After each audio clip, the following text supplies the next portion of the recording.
तर नमस्कार मित्रांनो, पुन्हा एकदा तुमचं स्वागत आहे M1 ट्रेडिंग स्पेसमध्ये. तर बघून घ्या की आपल्या सेटअप अकॉर्डिंग आज कुठे ट्रेड एक्झिट झालेले आहेत. आज आपण एकच ट्रेड एक्झिट केलेला आहे जो की निफ्टीमध्ये आहे. तर निफ्टी आधी डिस्कस करून घेऊ एक्झॅक्टली कोणत्या लेवलवर तो एक्झिक्यूट झालेला आहे ते. निफ्टीची ओपनिंग स्लाइटली गॅप डाऊन होती. हा जो झोन होता ह्याच्यापासून याने खाली ओपनिंग दिलेली होती. फर्स्ट कॅन्डलमध्ये चांगलीच व्होल्टिलिटी होती, दोन्ही साईडनी याने वीक क्रिएट केलेली आहे. बट जी क्लोजिंग होती ऑलमोस्ट पीडीएलच्या जवळ होती. फर्स्ट कॅन्डलमुळे इथे डायरेक्शन नव्हतं की हा कोणत्या साईडला जाणार. इथे थोडा वेळ हा थांबलेला आहे. इथे ही कॅन्डल होती जे की डॉमिनेट होती आणि डाऊन साईडचं डायरेक्शन जे आहे ते क्लिअर करत होती. बट यांनी जे क्लोजिंग दिलेली आहे हे जस्ट थोडीशी वर दिलेली आहे. ही जर कॅन्डल सॉलिड असती आणि खाली क्लोजिंग दिलेली असती तर आपण खालचे टार्गेट जे आहे ते बघितले असते. आपला जो ट्रेड आहे तो आपण डाऊन साईडलाच घेतलेला आहे. बट कन्फर्मेशन जर लवकर आलं असतं तर आपली जी एंट्री असती ती अजून लवकर झाली असती आणि जो आपण मोमेंटम आहे तो अजून जास्त कॅप्चर केला असता. या कॅन्डलमध्ये कन्फर्म झाल्यानंतर की हा खाली येऊ शकतो. इथे पुन्हा एक कॅन्डल क्रिएट झाली जी की हॅमर कॅन्डल दिसत होती. हॅमर कॅन्डल ऍक्टिव्ह न करता इथे पुन्हा सेलर ऍक्टिव्हेट झाले आणि याला डाऊन साईडला आणलं. याच्या खाली क्लोजिंग दिलेली आहे.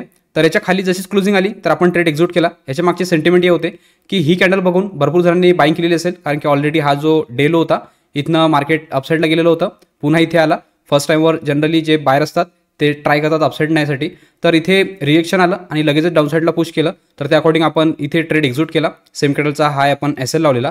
याच्यामध्ये जे टार्गेट होतं ते 100 पॉईंटचं आपलं टार्गेट होतं. एंट्री घेतल्यानंतर एक कॅन्डल होल्ड केली, दोन कॅन्डल निघाल्या डाऊन साईडनी आणि यात दोन कॅन्डलनी चांगली मोमेंटम करून दिलेली होती. इथे आपल्याला टेलिंगचा चान्स नाही मिळाला.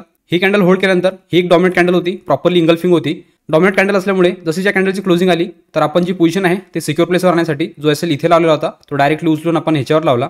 इथे जर तुम्ही बघाल हा वरच्या साईडने गेलेला आहे. इथे पण यांनी वर जाण्याचा प्रयत्न केला. बट ऑप्शन प्रीमियममध्ये हे दोन्ही जे पॉईंट्स होते हे आपले सिक्युअर होते. जो स्ट्राईक प्राईस होती ते प्रॉपरली मॅनेज करत डाऊन साईडला पुश करत होती. तर इथे आपण सिक्युअर होतो.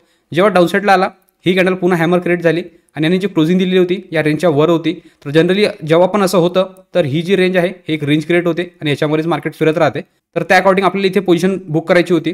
जो SL आपण इथे लावलेला होता तो डायरेक्टली उचलून आपण ह्याच्यावर लावला, कारण की जर हा जर हॅमर ॲक्टिव्हेट झाला असता तर मग डायरेक्टली हे आणि डायरेक्टली त्यानंतर हे लेवल जे आहे ते टार्गेट झाले असते. कारण की जी डॉमिनेट कॅन्डल होती ते इथे दिसत होती एक आणि इथे दिसत होती.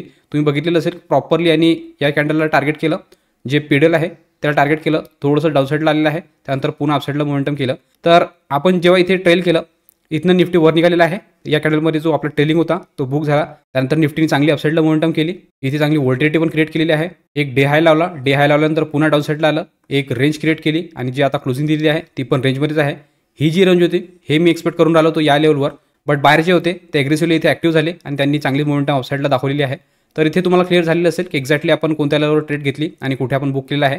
इथे आपण ट्रेड घेतलेला होता या लेवलपासून, तर या लेवलपासून आपण त्याला ट्रेल केलं. त्यानंतर आपलं जो फायनल बुकिंग होती ते या कॅन्डलच्या वर होती, कारण की जी डॉमिनेट कॅन्डल होती ही कॅन्डल आणि ही कॅन्डल या अकॉर्डिंग आपण इथे बुक केलेलं आहे. तर इथे तुम्हाला निफ्टीचं क्लिअर झालेलं असेल. याचबरोबर बघून घेऊ की बँक निफ्टीमध्ये आपण ट्रेड का बरं एक्झिक्यूट केलेलं नाही. ते बँक निफ्टीची ओपनिंग पण चांगलीच गॅपडाऊन होती. फर्स्ट कॅन्डल निफ्टीसारखीच होती, दोन्ही साईडने याला वीक होते आणि इंडिशन होती. ह्याच्यामध्ये पण डायरेक्शन क्लिअर नव्हतं.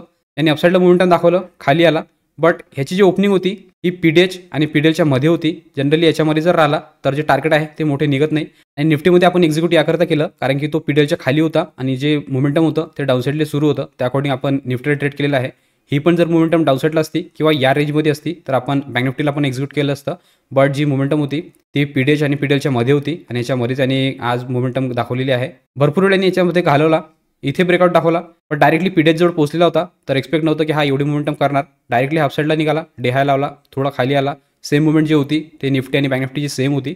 यांनी पण चांगली रेंज क्रिएट केली. आता जी क्लोजिंग दिलेली आहे ती पण रेंजमध्येच आहे. बँक निफ्टीने इथे थांबून जर ब्रेकआउट दिलं असतं तर इथे आपला SL जो आहे तो स्मॉल झाला असता आणि टार्गेट आपण मोठे इथे अचीव करू शकलो असतो. बट इथे डायरेक्टली निघाल्यामुळे आपण टोटली याला इग्नोर केलं. एकच ट्रेड होता जो की आपण निफ्टीमध्ये एक्झिक्यूट केलेला आहे. तर इथे तुम्हाला दोन्ही पण इंडायसेसचे एक्सप्लेनेशन क्लिअर झाले असतील. याचबरोबर बघून घेऊ की एक्झॅक्टली ऑर्डर बुकमध्ये कोणत्या टायमिंगला ट्रेड एक्झिक्यूट झालेले आहेत ते.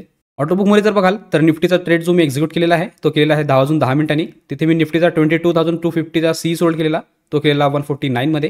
आणि ह्याचा जो ट्रेलिंग आहे तो बुक झालेला आहे 11 वाजून 30 मिनिटाच्या जवळपास. 22,250चा सी तो झालेला आहे 118 मध्ये. तर सेटअप अकॉर्डिंग आज निफ्टीमध्ये ट्रेड दिला. डाऊन साईडचं मोमेंटम क्लिअर दिसत होतं, पीडीएलच्या खाली होता. त्या अकॉर्डिंग आपण प्रॉपर लेवल अकॉर्डिंग त्याला ट्रेड केलेला आहे. आणि बँक निफ्टीची मुवमेंट कशा प्रकारे होती ते तर तुम्ही बघितलेली असेल. एक्स्ट्रीम व्होल्टिलिटी होती आणि साईडवेज मोमेंटम केलेली आहे. त्यानंतर त्यांनी अपसाईडला मोमेंटम दिली तर ते डायरेक्ट असल्यामुळे आपण त्याला टोटली इग्नोर केलेलं आहे. तर इथे तुम्हाला आजच्या ट्रेडचं पण अपडेट क्लिअर झालेलं असेल. तर आजच्या अपडेट व्हिडिओमध्ये एवढंच ठेवू. भेटूया उद्याच्या व्हिडिओमध्ये. तोपर्यंत शिकत राहा, इम्प्लिमेंट करत राहा. गुड लक, बाय.